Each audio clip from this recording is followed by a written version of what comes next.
Hello everyone, welcome to Fresa Technologies YouTube channel. In this video, we are going to see about how to generate export shipments departed more than 3 days ago but not invoiced report in Fresa application. So initially you needed to log into the system, and after your successful login, this is how the dashboard looks. Now go to My Reports module. Here we have to choose the report.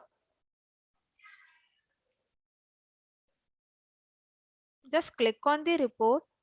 Here we have to give the details as per our requirements.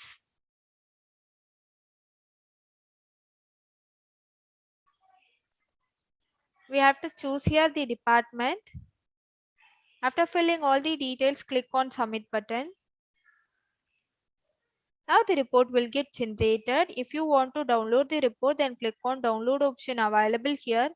Or if you want to send this particular report via mail, then you can choose the send mail option provided here. If we click on any of these shipments, then will be redirected to the shipment summary page. Here we can see the charges have been added, but the invoice has not been raised. That's why this particular shipment is showing in the report. If we generated the invoice for these charges, then this shipment won't be reflected in the report. Hope now you got an idea on how to generate export shipments departed more than 3 days ago but not invoiced report in Fresh application. Thanks for watching.